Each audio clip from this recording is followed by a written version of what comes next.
Welcome back to another episode of our project analysis series. I'm Eric. I'm Gina. And today we are going to be talking about Tengah Garden. Of course, Gina, when we talk about Tengah Gardens itself, I think Tengah, this area, wow, as of now, a lot of people say very, very ulu. Far and ulu. What is a new town? Yeah, as we can see, I mean, right now, in terms of the HDB over there is only HDB at this point of time, and of course, other ECs coming up. Yeah, I think on the ground, a lot of buyers also have concerns whereby in terms of the amenities, being a new township in that area itself, how is it going to be like for residents over there? So this is something that we want to go through today with you, and also to share with you what are the sweet spot for Tengah Garden. Because whether is this ulu thing is going to be affecting you, watch on the video and then you'll Or find if out. it's an opportunity. Yeah, so that's something you'll figure it out by the end of the video. When we look at this artist impression for Tengah Garden residences, honestly, it is very, very, very nice. Okay, Not something you expect of Tengah lah. yeah, it's really not something I would expect, especially because we're in the west, being so ulu and it's so forested, right? Yes. So this is something whereby you don't really see in the west, other than you go towards Lake Garden. Correct. Which is the Where waterfront Chinese living. gardens, yes. Yeah. So waterfront living, and of course you see this track over here. This is what we can see. There is a MRT right beside your development itself. So this is another artist impression. So this is of course where we see the MRT. Yep.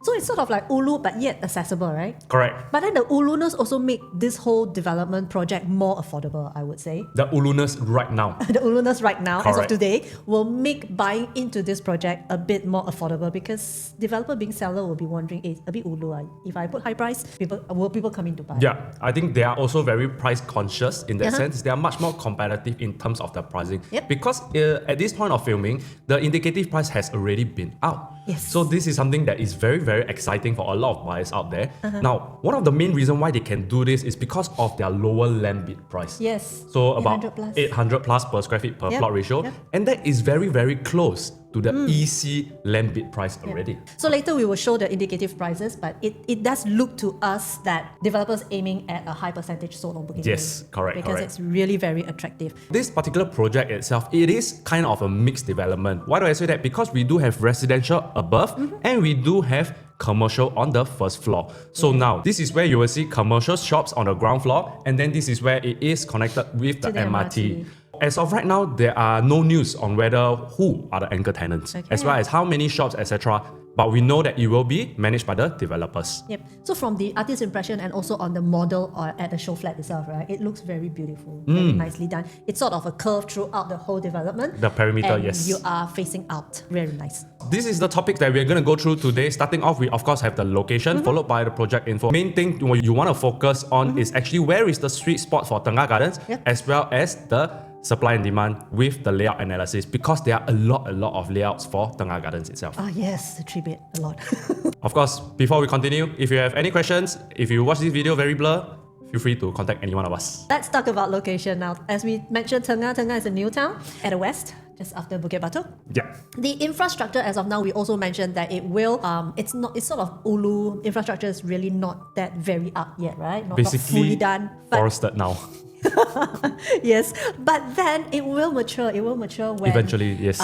this project TOP in September 2029, because right now we know the Jurong regional line, it's still in construction. The phase 1 will open mid of 2028. Correct. So given that if this project TOP is earlier than September 2029, you should have at least the Hongkar MRT up. Correct. And then there's a large cluster of BTOs, and there's Copen Grand, there's Waterfront View, and a park under construction already. I think one of the main things over on this area is that there is a lot of HDB MOP supply. But in terms of private, Tengah Garden is actually the first private in this entire area, because other than that, the previous launches in these ECs. areas are all ECs. Yes. Yeah. So Copen Grand being the earliest to hit their MOP, this is where later on we will share with you much more in depth what you should take note of when it comes to that. The other thing some people are concerned about when we talk about Tengah, it's Airport. yes. I wouldn't say Tengah airport. airbase. Yes, airbase. Yep. So when we talk about Tengah airbase, of course, in this map is actually further upwards towards the map, the image itself. So for Tengah airbase itself, it is our Singapore airbase that is currently there. And Paya Lebar airbase is also going to be shifted there by 2030. Yep. Okay. Now, the main concern for this area, I hear a lot of consumers Feedback. on grounds. They're saying that, meaning to say this Tengah will be very, very noisy. I mean, you ask me, I would say you are more or less, you are still able to hear the sound. Yep. But based on some info that we know from our RSAF friends, okay, the airplanes that are flying over there, immediately they will do their best to avoid the residential area. Okay? So because they are more upwards towards the west, and west is a lot more industrial area, that is where most of the time they will fly by. In all honesty, I'm staying at Bukit Batok. That's fairly near. As of now, I mean, of course, it's not heavy as yet, right? But Correct. as of now, when National Day comes by, you know, they do their rehearsals and everything, I get the jets flying by me. But that's during the rehearsal period. And now on an everyday basis, I hear one or two, but it's not like constantly. Correct. It's not constant, it's not really loud. You hear them, but it's sort of a little bit of a background noise. Like a white noise? Yeah, it's a little bit of a white noise. You don't really hear them. It doesn't, at least it doesn't interrupt me talking to somebody. Because of the way they decide, the way the RSAF are landing and taking off, I think they try their best to avoid residential area. areas. Yep. So like for my personal experience, I live in Sengkang, Northeast. Paya Lebar Air Base, every day also can hear. But eventually it becomes like a white noise whereby you really blocked it out. Unless you're at home work from home, you're having a Zoom meeting, that is where it really interferes in terms of your lifestyle. For me, in Bukit Batok, as of now, it doesn't interfere. so I can continue my Zoom and people don't hear it. So to each his own. That is really one of the main reasons why Paya Lebar is shifting over. Correct. Because at Paya Lebar, it will affect a lot more residential. Correct. So now, the next thing is when we look at earlier on the Singapore map itself, it is just forested area at this point of time. But when we take a look at the master plan from the government, this is where we see Tengah Gardens at the bottom left. And immediately, the one that is facing Tengah Gardens, we do have a community hospital. Okay, this is right opposite us, and a E over here, meaning to say education. It will be a Kranji Primary School. Now, when we talk about Tengah, a lot of people has been talking about primary school, which is ACS. Yes. Now, the location for ACS is actually over on this side, but do take note, it is less than 2 kilometers. It is not within 1 kilometer of your project itself. Amenities wise, this is where directly we have a HDB cluster already. There is childcare as well as hawker center over in this area. All these areas that you see, these are all your HDBs in the surrounding itself. Yep. So it sounds like eventually it will be a lot more amenities coming up. Yes. Right? But the good thing with buying in at an ulu place now is that you pay for the uluness. Because there's nothing there. You're paying for the nothingness as of now. Yeah, so imagine when it's a mature estate. So let's say we move to a mature estate, right? The buyers also pay for everything that there is there. I think all the amenities, all the infrastructure, the price will be built into the houses already. Yeah, I think the very good example is like when we look at a few weeks ago, Pinery. Oh, yes. It's like a mature estate itself, and people are willing to pay for it because they know what is there already. So, and everything is confirmed. Now, when Tengah itself, this is where you have the opportunity to be early phase and early residents of a new township. Yes. So you'll be riding on that wave of the growth itself. Correct, which is also why we're showing you the master plan, because the master plan tells you future plans from the government. Correct. So another thing I want to highlight over here is this pond itself. This is what we call the Tengah pond. Okay, but as of right now, if I turn a little bit back to the Singapore map, this is where you do not see it at all. It's a land. It is a man-made pond that will be part of Tengah Gardens. I would say. So you remember waterfront living, right? Punggol has got waterfront living that's man-made. Oh yes, that's correct. Bukit Panjang has got Pangsua Pond that is man-made as well. Yes, correct. Yeah, so I think it will be beautiful, you know, to have it up there, because in the west, really, it's not easy to come by lah. Yep. So this is where the MRT comes in, which is the future Jurong region line. We are situated with Hongkar MRT. I have buyers that ask me this question. How am I supposed to get to Jurong East? Because when we look at the track line itself, this is where Jurong is, which is part of the Jurong Lake transformation, right? Now, if they want to get to Jurong East, they have to take one stop backwards to Tengah, likely going back towards Jurong East. Yep. Based on what we've seen from like Downtown Line or even Circle Line itself, this is how it branches out. Yes, but then again, we also don't know the routes planning, right? Correct. Like as of today, we know where the stations are. We don't know how the MRT movement route will be like. So Correct. it's a bit hard to say. So if it's based on Circle Line and Thomson East Coast Line, then the Downtown Line itself, what we highly suggest is your Hongkar, you take backwards and literally you just cross opposite. Yes. Because Jurong Regional Line will actually be above ground. Above ground, yeah. So you just have to cross opposite and then wait for the next train. Correct. Well, at least you're sheltered. No sun, don't need to bother about the rain. And you don't have to walk that far as compared to some of the underground MRTs. Yes. So moving on towards the project info. Okay, so the developers for Tengah Garden Residence is done by 3 different developers. Hong Leong, Guaco, as well as CSC Land. So these are the few most recent projects that they have done in Singapore. So Hong Leong, they have done Penreef, Guaco, Lentor Central, and Faber Residences. So these 3 developers are not new in the market, and they are very, very reputable developers and buyers for their projects. They also have loyalty itself, especially for this too. Moving on, this is where we have much more of the information that is given. Now for Tengah Gardens itself, we total have about 863 units available. In terms of unit mix, later on we will share with you. Total car park, we have 518 lots, which is about 60%. Now 60%, to be honest, I don't think it's a concern, especially in this area, and you're right beside the MRT. Correct. Yep. Okay. Tengah being a car-like town. Yeah. Yep. I mean, like the nearby ECs haven't got like 100% as well. So it's ranging from between 50 to less than 100%. So I don't think it's a major concern. Yep. However, if like Vela Bay, we are a bit more concerned because that area, the demographics are a lot of car drivers. Correct. So I don't think it's a disadvantage. I mean, I would not see that this having to turn up as a disadvantage eventually when it becomes a resale. Correct. Because that's the standard in Tengah area. Yeah. Okay, so another thing to take note is the architect itself is actually ADDP. So ADDP architect is very reputable in Singapore as well. Over here, this is where you can see, okay, at the bottom right, we do have 16-story. The height of Tengah Garden is about 16-story high, but it's also elevated because there is commercial components at the first floor as mentioned earlier. Yep, so the ground floor of our residential starts from level 2. Correct. Now, moving on to the site plan. So this is where we really want to talk about your immediate vicinity and what are the units that will be facing the surrounding. For example, when we look on the left, this site plan itself, on the top, this is where we have the hospital. And do take note, if you are getting a unit over here, if you plan to sell it in the short term, you need to be very, very cautious because the TOP of the hospital will be around estimated 2030. Thereabout, same-ish. Thereabout, but we have no confirmation at this point of time. So if you TOP 2029 for Tengah Gardens, you collect your keys and you want to sell it out, there is construction still happening in the hospital area. Yes. So maybe this is you need to tahan another 1 year. 1 to 2 years, depending. So that is something that you really want to take note of. Yep.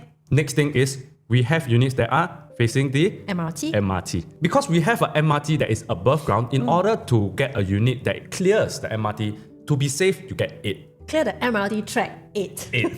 But you want to clear the entire MRT station, 10. Yeah, above 10. Above 10. The alternative is to buy below 8, maybe like 7 and below, so that the track is above you. Correct. You don't see the track, however, you might see something else. You will actually see the beam of the pillar. The column of the entire MRT track itself. But there is no confirmation because right now the roads there are blocked. We tried to go and recce, but the roads are blocked. You can't really go and figure out where did they build the different columns Yes, itself. the hoardings are up, so there's no way for us to do a guesstimate of So where the columns this are. is something that if you are getting a unit over here closer facing the MRT itself, this is something that you need to take note about. Yep. And one then more beautiful facing. The beautiful facing, I would say one of the unique selling point over here is that units over on this side and this side, I would say this side, you do have waterfront facing, which is the Tengah Pond. But also remember, this facing, you see the expressway at the distance. Quite a fair bit of Quite a fair distance. bit of distance, but you sort of have the water first before the expressway. Correct. When we look at this particular site plan itself, you see the difference between earlier. Earlier on, the main thing is to show you the different columns of the MRT. Now, this portion itself, what I'm actually sharing with you, it is the commercial component. Because there is a lot of buyers asking whether is there a commercial component. Like Pioneer. Just right underneath your block. Yes. Sadly to say, there is none. There is in your perimeter of your development itself. Whereas from here, you can see that, of course, we have the different access point itself to the different parts of the development. But in the middle, there are all your car parks. So that is something that you need to take note of. So commercial unit is actually around the perimeter. That means that you sort of walk to these 3 access points to come down to the ground floor. Correct. Right? Unit mix. So we have, as we can see here, one bedder that's only 6 units. Very precious 6 units. Yes. ECs don't even have. Correct. So today we are focusing more on the 2 and the 3 bedders. Correct. Okay, and we will do a supply and demand analysis based on that. The 2 beds, which is 337. The 3 beds, you will see that there is 346 and there are 1734 beds. Now, 1 and 2 bedders make up 40%. Which, remember earlier we said that the car parks 60%. is about 60%. So with this 60% and the 60% parking lot, because usually 3-bedroom and above are usually for own stay. Yep. So own stay buyers likely to have car. Yes. So with that Likely being to be said, drivers. almost every one of the units are able to still enjoy the parking lot. Yes. So I mean, but there may be some two-bedders owners who owns a car lah. Some but three-bedders don't that's even okay, drive. but some three-bedders don't. So it's sort of a give and take there. But I'm assuming that's how the developers came out with the 60% because from this unit mix. Now, this is the elevation chart for Tengah Garden Residence, and I want to zoom in over here and share with you. This is where we have car parks that is on level 1 as well as B1. Now, level 1 itself, this is where you will see commercial lots, okay, over on this side itself. This is where you see all the commercials are on level 1. So the commercial and the residentials have got separate entrance? Yes. And are on different levels in that sense? Correct. Even the vehicular access as well, like for the car parks, the commercial, they do have their own lots as well. Okay, so that's nothing to be worried about, Yeah. right? Because some residents will be like, oh, got commercial, what if they park my lots, Yeah. and then we go back home and no lots, especially when it's 60% only. Now, the next portion is, I think, the most important part of the video. Okay, you want to be very, very focused on the next few minutes on what we could be sharing, which is the sweet spot and how do we actually identify. Yep. The main thing we want to highlight today is to identify the unique selling point for Tengah Gardens, and then to understand a little bit the developer pricing strategy. So whenever we do our project analysis series, I think by now, if you have been watching quite a number of our videos, you realize this keeps coming up. Yes, Because it's all about structure. Yeah, this structure is very, very important for you to understand if you want to enter into a project, how do you view that particular project and how do you select your unit based on current and of course your future plan as well. What is the USP about this project is that it is a MRT project, but at a non-MRT price. Oh, true. Right? Like remember Pinery? Price. Wow. Price for MRT. Yep. Well, this is MRT project that's not an MRT price. Correct. Okay. And the thing with the buyers demographics in this area is that they are looking for good deals. They're looking for convenience. They're looking for reasonable pricing. For and sure. I think it fits into with Tengah Gardens residences. Right. Yes. So that being a USP, a lot of people will say the waterfront facing is a USP. Agree and not agree. Disagree. Right. Yeah. Agree because it is, like we mentioned earlier, it's very rare to find waterfront in the west. Correct. In this Ulu West where it's mainly forested, how to suddenly find a pond of Man-made pond water over there, and yeah. all these things? Therefore, they do it man-made, and that will be a USP. But because it is rare, the premium comes in as well. Correct. That is Right. where, because you have a better facing, you have a better distance to the next block or even the highway, etc. Definitely, the developers will actually give an additional premium. Now, the next thing is, I mean, when we talk about USP itself, it's like when we do compare of our previous video, I go Vela Bay, I look for Sea view. sea view. I come Tengah, I look for value. It's not really more of like, I'm not coming here to look for waterfront facing, for example. Yeah, so it's different. People staying in the East Coast area, people staying in like Bedok Reservoir, immediately you know, oh, I want that Bedok Reservoir view. Yeah, you have I want that that East Coast specific- view. You correct. have that mindset already. But coming to Tengah, you'll be like, forest view? Yeah. Most people here, as what Gina mentioned, is really to look for value. Value. Okay. Next thing, when we talk about, earlier when we spoke about MRT, I want to show you on this map itself. This is where Tengah Garden Residence is. Of course, Hong Kong MRT. The other development right now in Tengah, which is Kopan Grand, nowhere near MRT. Now, yes. when we zoom in a little bit, the other two competition of EC that we have, which is Novo and Otto, they are fairly near to MRT, but they are not sheltered to the MRT. Yes, and it's quite a walk, right? It's still quite a walk and crossroads some more. Correct, because earlier I had a look at it from one map. Like you can really see the difference because the MRT, the way it is being placed, it's sort of like the underground, right? It stretches that part, but the entrance you have to walk quite a bit. The entrance is actually over on this side. So Yeah. imagine the nearest will be Auto Place coming towards here. They still have to cross the road. Maybe for Novo Place itself, then you have to cross backwards towards Tengah Park. Yes, so whereas for Tengah Gardens residences, you have Hong Kong MRT just right next to you and you are sheltered. Sheltered via the link bridge, you get to the entrance of the MRT. 不用热晒雨淋的, no rain, no sun. Yep. Okay. Now, we come to the developer pricing strategy. I think for Hong Leong Guaco itself, their pricing strategy, I think it's quite standard across the previous project that we have seen, 0.3 to 0.5% per floor jump. Yep. Okay. Now, then we take a look at the different facing itself. This is where you will see that the view jump, okay, in this particular development, developer strategy will be per floor jump, which is 0.3, 0.5%. You have your view jump. View jump meaning to say MRT view, which is the base. Okay. Yes. Okay. Then We'll of talk course about that we talk later. about the most expensive premium itself, which is the waterfront facing. Yes. So this is where we have view jump. But then again, view jump, it's pretty much certain that the waterfront facing will have view jump because sure. as we mentioned, it is rare. It is a unique selling point, but it has its advantage and disadvantage. But the view jump, from what we know of Hong Leong, it's not a drastic jump. It's not like a drastic comparison with the MRT view would be like a 5%. Not that kind of case. So it's not very drastic for Hong Leong. So we are hoping, crossing fingers, the view jump will be there, but might not be high. Yeah. Okay. The last thing to take note is we are quite certain that they are also having unit type jump, just because the indicative price, as you can see over here, one bedroom is starting from 980,000. Yep. And the per square feet is about 2,000 per square feet.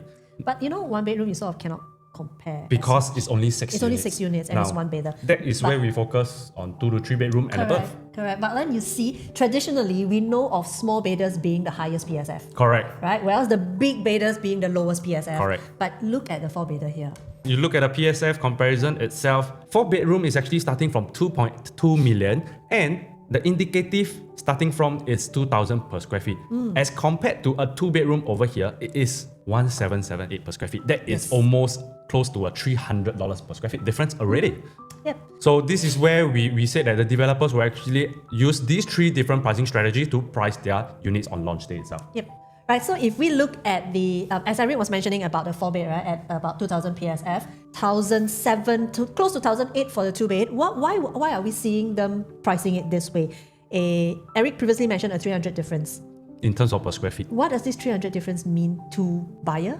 What does this 300 difference mean to the developers? Okay, what happens is when the developers price the 4 bed at 300 PSF more times 1,000 over square feet, it's essentially a lot more already, right? So they cover the price from there, and that allows them to sort of slash the price for a 2 bedder and to bring it down to 1,007, 1,008 PSF. 1,007, 1,008 PSF will make it more palatable for 2 bed buyers. I think because also the main thing for developers, they are still a business. They only care about their average price. They don't really care which particular unit have a higher or lower PSF. But in order for the 2 bedrooms to have a lower PSF, this is where they have to increase it somewhere. Yes. So this is where they input it in the 4 bedroom. Correct. But I think also in this area, right, let's say we have seen how 2 bedders priced at 2,000 plus PSF just fly off the shelf at other areas.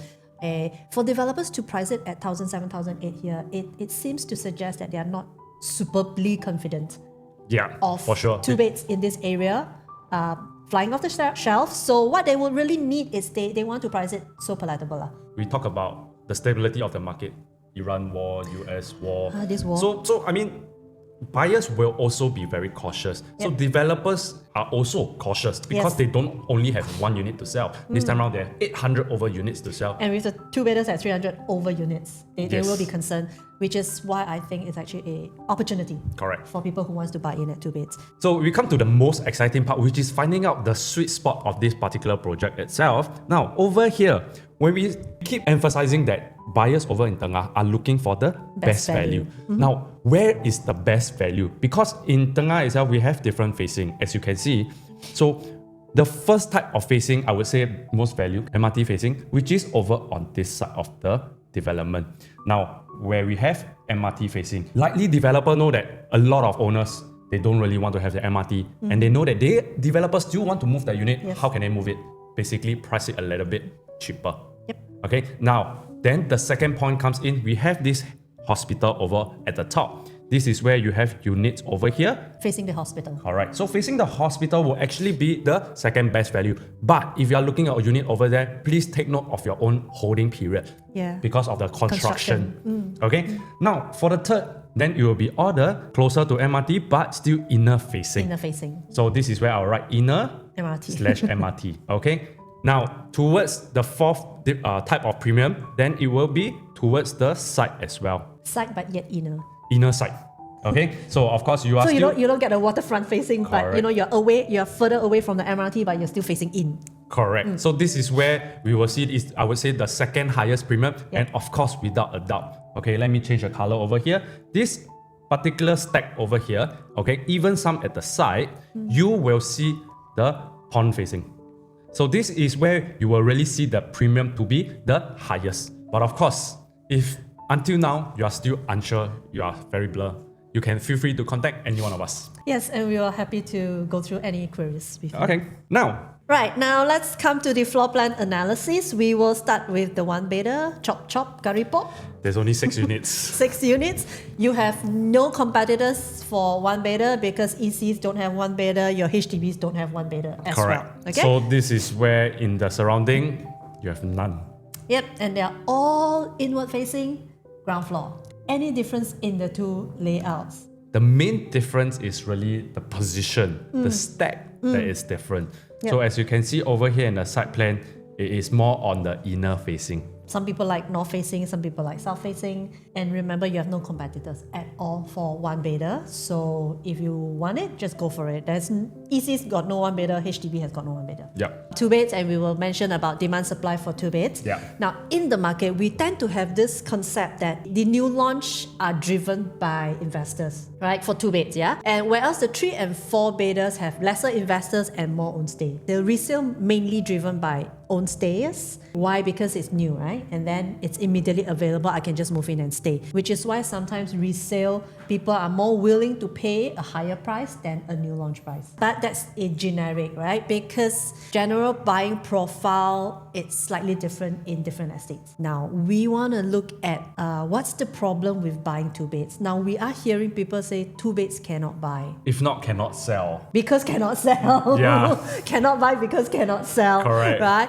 We hear that concern. Yes, some 2 beds at some new launches cannot buy because the market is flooded with 2 beds in that area. Yeah. So when you are ready to turn seller, you have a problem selling. But the truth with new launch is there's always a supply of 2 beds. Why? I mean, as we have seen, the developers figured that if they put in more 2 beds, people will buy from them. They sell out faster. I think in terms of the quantum, it's much more manageable. More manageable, yes. Easier entry. Correct. And as developer, they sell out faster and they still get their money rather than being stuck with 5-6 bedders, for example, and nobody buy.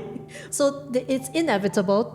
New launches will always have an unlimited supply of 2 beds. Of course, when new, most investors go in. Yes. Most, I can't say all, but most. Because these investors, they go in, we have this perception whereby in the resale market, it's harder to sell because all the investors suddenly become sellers. Then when they become seller, you got a lot of units out there. Overcrowding. And not many buyers will buy 2 beds. Correct. Unless they are like newlyweds or Small single. family.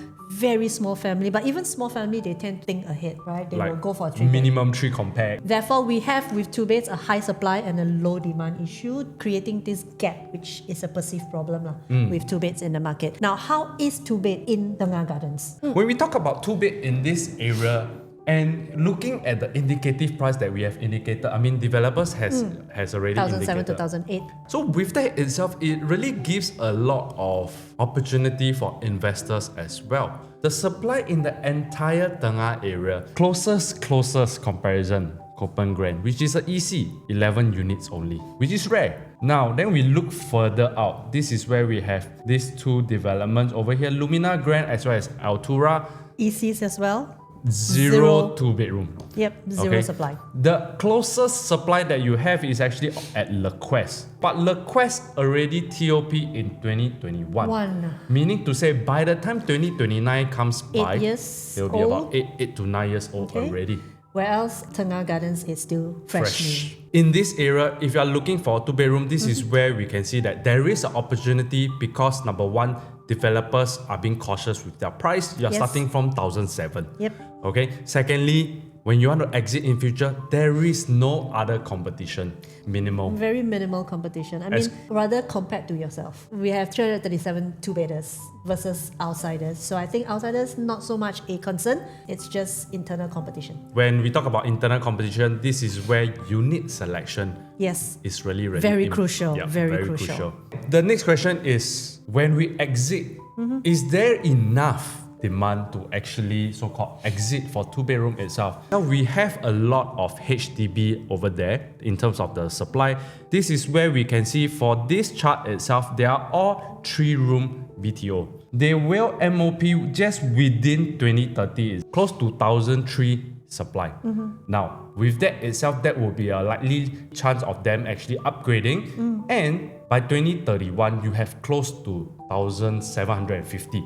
With only 337 units at Tengah Garden and being the newest at that point of time, if 50% of them are investors and they're letting it go, like what we mentioned, the overcrowding, you only need 168 buyers from just this MOP cluster to actually buy from you. So 168 from 1007, that's about 10%. 10%. Very reasonable. Very reasonable. Because in the market itself, HDB, BTO, usually we see a 80-20. 80% they don't do anything to their flat, they just stay on, own stay. 20% of them are likely to upgrade within that 5 to 7 years. But then again, Tengah being a new town, that also means a lot of young couples had bought into a BTO. Young couples, what do they want to do? You think they are happy to just stay there in their BTO? Majority of them will want to upgrade. Eventually, yes. Right? And also because as they worked over the last 8 years till their HDB MOP, they would have had an increase in salary. Definitely. Right? So they would then be able to upgrade. So Correct. I would say 80-20, yes, but considering Tengah's demographics, maybe even a higher percentage will be looking at upgrading. Yep, definitely. Especially nowadays, there's a lot of dink. Moving on with the different layout itself. I think for 2-bedroom layouts, I think Not so difficult. it's not so difficult in a sense whereby because of the new harmonization as well, developers, their layouts 大同小异. Meaning to say it's all quite similar across the board. Quite similar, but I think with Hong Leong also they have been quite standard with their layouts in a sense. Very reasonable layouts, nothing fanciful, you know. Nothing so, very too special out of the layout. Yes. Okay. So I mean, for like too special, sometimes people are like, wow, look nice, but actually stay in, you're like, cannot make it. yeah. So for this particular one, this is where we start off with the smallest one that we have. Yep. 624 square feet, 2 bed, 1 bath. So main door over here, this is where we have still an enclosed kitchen, even for a 2 bed, For 1 a 2 bath. bed, 1 bath, very, very rare. Yes. Okay, and the good thing about it is you see this highlighted blue area, developer are actually giving you a half wall glass over there. Meaning to say daytime itself, your kitchen, your enclosed kitchen are still being lit It's up. still bright. Yeah. Yep. Okay, so master bed, master bath, and then followed by your common bed over here.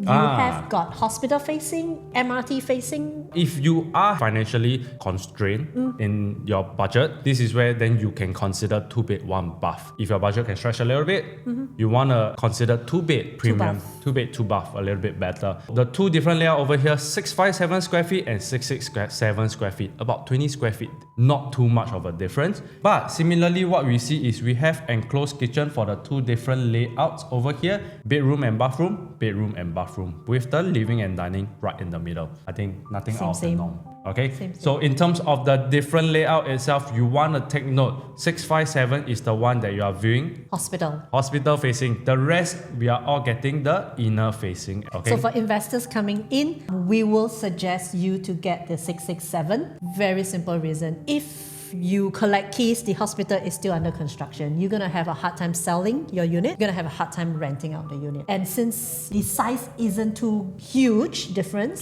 only 20 square feet actually. Inner facing will make better sense. But that's unless you can hold. So if you're willing to hold for 1 year, hospital facing, it's okay. Yeah. I mean, it's going to be a little bit cheaper as well. So this is your holding period really got to consider. As of right now, we have already chosen in terms of our 2 bedroom. But we still have a 2 bedroom that is the bigger one, which is the 753 square feet, 2 bed, 2 bath with study itself. But this time around, actually, for me personally, I feel that the study area is in a very interesting location. The toilet, so you can actually make it into a Correct. bedroom. So this study is actually combined with the common bath towards the common bedroom. It's got a Jack and Jill. Yeah. So Jack and Jill, 2 exits for your bathroom, and your entrance for your bedroom is over here, study over here. Still same thing with an enclosed kitchen. We don't think that as an investor, this is worth it, because at the end of the day, 753 square feet versus 667 square feet, that will be about 80 over square feet. In terms of the difference premium, you're paying close to 200,000, 183,000. Yes, I quite think a lot. Quite a a fair lot, bit. yes. But of course, you are looking at own stay, I think you can consider. But as an investor, that is where your money must make sense. You are paying close to about 183,000 basically for this additional study. Facing wise, when we look at it, MRT facing, pool facing, inward facing. I would think this is ideal for young couples, maybe plans to have a child, because if they close up this space, right, they can cut through the toilet and go to the baby's room. Or Dink who just wants a study room. Moving on. on, 3 beds.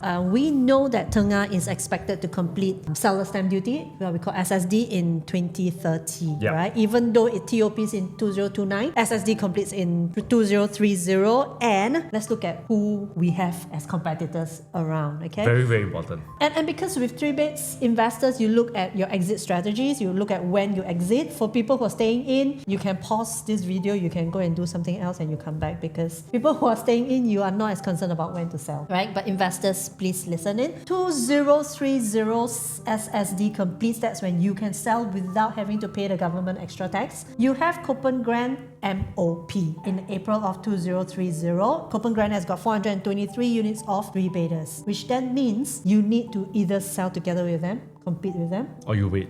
but when you wait, you have got Lumina Grand in March of 2031, Altura in February of 2031. So wait or don't wait.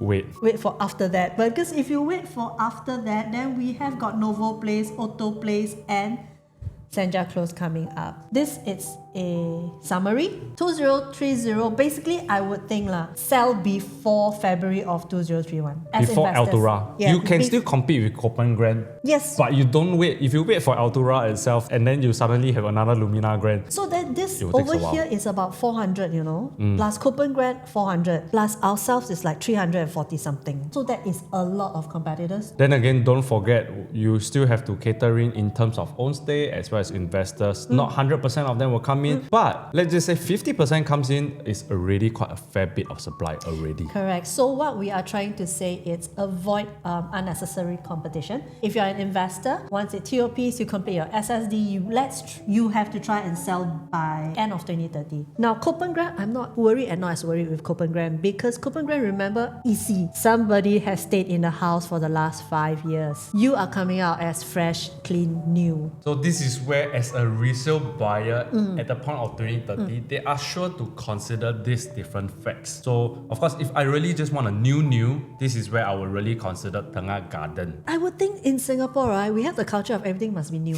A lot of people like new things. I would think that even with Copen Grand coming out, it isn't that great a competition. However, their price might swerve people over. Earlier, we were talking about supply, who your competitors are. Right now, we talk about demand. Who is going to come and get your units when you are ready to sell? As with the 2-bed, we mentioned the HDB 3-room flat owners. Over here, we're looking at a HDB 4-room flat and 5-room flat owners. By 2030, which is when we can sell, we have a total of 8,000 HDB that has completed MOP. The owners are looking to upgrade. Again, 8,000, we don't need that much. You don't need even 10%. Yeah, 5% is 400. Correct. 400 we enough to buy all our 3 beds. This is where when we look at the pricing, it makes sense. You look at the exit in terms of the affordability, there is abundance of demand in that area. In terms of exit, we are really not worried. The only worry is really the supply, which is the competitors. If by 2030 somehow still cannot sell for whatever reason, 2031 we have here another group of HDB MOP completion. 6,000? And that's about 6,000. So total you are like looking at 14,000. Immediate upgraders within 2032. So demand not as concerned. We are more concerned about your exit strategy being your direct competitors. Correct. Okay. So same thing, I think the main focus for Tengah Garden itself, the layout that you choose, it is very, very important. Very important, yes. Okay. Now bear with us, 3 beds has a lot of layouts. This is 3-bed compact. It is facing, MRT is here, right? So it's sort of MRT and waterfront facing. The good thing is you have a far view of waterfront. Just that you will look at the track. Yes, you will also Unless look at you the- are getting high floor. Yes, you need to select your levels, okay? Correct. Now, 3-bed compacts, we have got windows in bathrooms, both bathrooms. The downside of this is there's no window at the kitchen, so your kitchen will be a bit darker. It then means that, that ventilation for toilets are still there, but the cooking Kitchen. you don't walk hey lah. You still have enclosed kitchen, just that Enclosed you don't kitchen, have but window. just no window, no walk hey. Quite straightforward. Right, the other 2 compacts, they are really the same. The layouts are really the same. What makes the difference is that entrance foyer lah. Yeah, so traditional layout. Yep, traditional layout. 11 square feet in terms of difference. I would think the main thing is the entrance foyer lah. Correct. Okay, so people who like a more private entrance foyer, this is the one to go for. Facing wise, you have the hospital facings. the MRT track facings, and The the inner inner facing. facing. From the 3 compacts that we have seen so far, Type C, which is a 829 square feet, it's our choice because we have options of choosing the MRT, which is, remember, one of our USP. Correct. And then depending on which level you're getting at. So this, we are looking at this to be a little bit more reasonably priced and try and avoid here lah. Correct. Because of the hospital. Eventually, after you TOP for a few years, hospital may not be an issue, but we are considering as soon Construction. as you SSD completes, that might still be construction. Correct. Okay, so which is why we are going for this. However, if you can hold on for another year or two, then this is not an issue already. Correct. 11 square feet difference. It probably is a better priced unit as well. Correct. So this is our choice for the 3-bed compacts. Now look at 3-bed compacts with a storeroom. This one is slightly different. It has got an extra storeroom just here. Otherwise, layout pretty much the same. The feature of the store is that it can actually be hacked away. Yep. Okay. So you can hack this, have a bigger kitchen, or just seal this up and then Open it up. and open this. So it Okay, depends. so it's Do you have the flexi. It can become a study, a 3 compact plus. Facing wise, you have all your hospital facings and inward facing. Now we come to 3 bedrooms premium. Remember we talked about Hong Leong's layouts. They are pretty much the same, very reasonable, very familiar layouts. The main difference between the premium and the compact, it's actually you are having a kitchen with yard and WC with a home shelter. This particular 2 layouts, the home shelters are at the side where the entrance foyer is. As Eric mentioned, the yard, the extra toilet here. The kitchens here are like, what do you call it, U-shaped kitchens? Yes, U-shaped Squarish kitchen. layout with the windows. Otherwise, traditional layout. Let's look at facing, hospital facing and MRT facing. Now, this one has got a different kitchen layout. Much more conventional if you ask me. The kitchen layouts are L-shaped. The windows are here, which means the lighting comes in here, but not necessarily get into this side. So the kitchen may be a little bit darker. So you have got the glass coming in here, which means that you need the on lights here lah. But the natural lighting here may not get into this side, you see. So it might be a little bit darker, but you know, there are people who like L-shaped layouts, there are people who like a squarish layout kitchen, which is why these 3 are being laid out this way. This has got walk-in wardrobes. So this is for the bigger 1012 layouts. Whereas with this particular layout E, you notice the master bedroom size is 14 square meters. It hasn't got a long entrance foyer. Now let's get back to looking at this, okay? The master bedroom is only 12 square meter. They have got a long entrance foyer. So if you look at the size 990 versus 969, essentially this is smaller, but the master bedroom is a bigger size. It hasn't got the entrance foyer, but this is a different kitchen layout.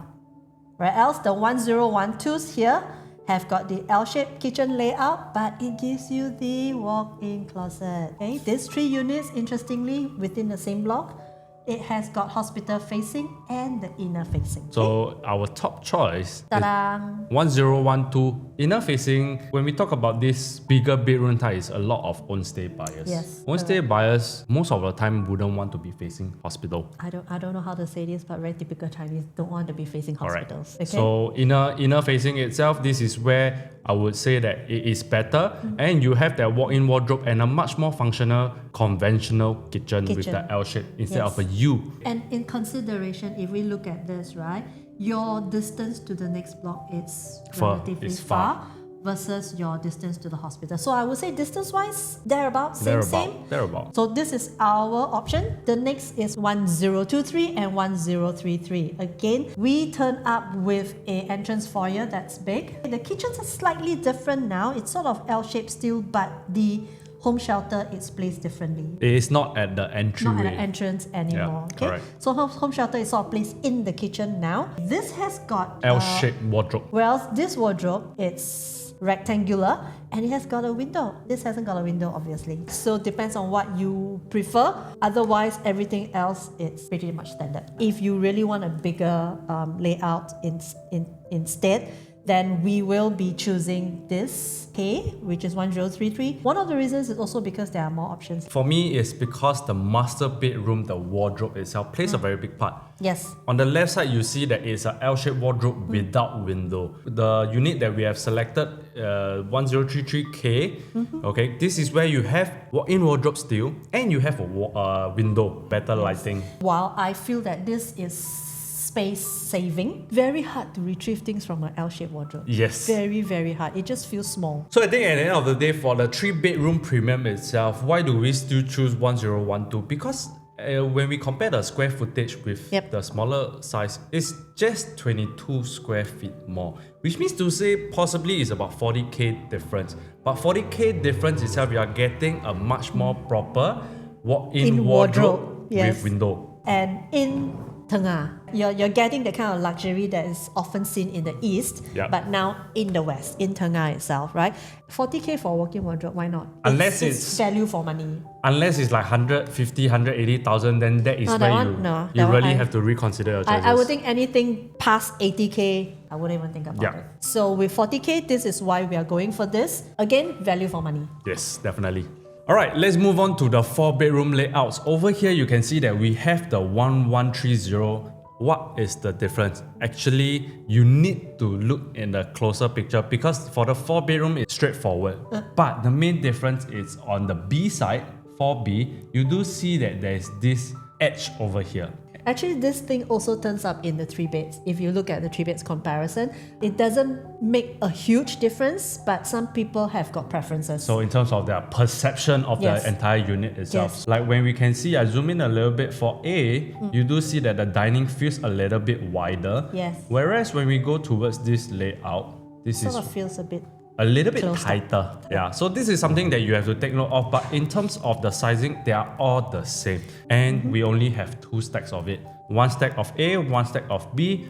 Our top choice is actually still B because of the facing and without the much premium. Yes. Okay, because the A itself, we are overlooking that pond itself, and definitely you are looking at the premium. But of course, if you sort of like, hey, you know, I'm spending this kind of money, I don't mind spending a little bit more for that waterfront facing, go ahead. So, go for A. Yes, correct. It's really a personal choice. If at launch day itself, these two are of the same price, go for waterfront facing, sure, go for waterfront. because that is our USP, right? That's our unique selling point. Yes. Okay. The other thing with the 4 beds versus the 3 beds, other than having extra room, it's the dining can easily seat 8 person. Yes. The 3 beds are only dealing with 6 max. Correct. But otherwise, you'll notice layouts pretty much the same. So this is where we have 4C. We have another 1130 and a 1141 over here. It is almost the same. The main difference is really in terms of the placement of the stack within the development.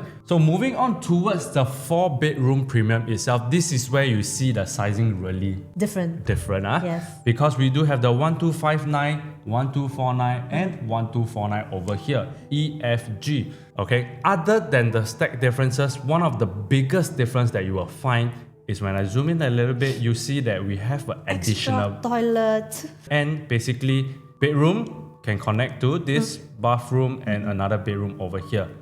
This bedroom also have an ensuite, but do take note, none of the toilet are kind of exclusive. Yeah. So when we do a comparison itself, we talk about the difference between this and just now the 1141 itself. It's about 100 square feet difference. 100 square feet difference equating to about 200k difference. Yeah, estimating 2,000 square feet, that will be 200,000 difference just to buy additional bathroom. Is it worth it though? It all depends. So if you have a household of everyone going out of the house at the same time. Yes. Then it could be worth it because if 200k can solve all the everyday morning quarrels and fights and unhappiness, let's just spend it 200k. Yeah, but to most buyers out there, to be fair, 200,000, to be honest, I don't think it's worth a lot. Yeah. We don't think it's as worth it in that sense. So our top choice will actually still be the 1130 4-bedroom over here itself. When we talk about the different stack for the bigger 4-bedroom, this is where we can see they are all more for the waterfront facing or the higher premium. So imagine you have a higher square feet plus a higher premium itself. Remember just now the developer's pricing strategy, right? We talked about unit type. This is the biggest unit type. You have at that 2,000 premium. plus PSF already. So that's one premium. Second premium is the waterfront facing. You loading another premium on a premium already. And if you get a higher floor, that's another premium added on. So this is something that you really have to consider. But if you really love it and budget is not an issue to you, go for it. Go ahead, especially with 4-bedders when it's really your own home. You want a home where you're comfortable with. You want a home where you have the view that you want. After watching our entire video, you are still very confused. Or you're more confused than before because we confused you. Feel free to contact any one of us and we'll be more than happy to actually assist you with. Right, I'm Gina. I'm Eric. We'll see you in the next one. Bye-bye. Bye-bye.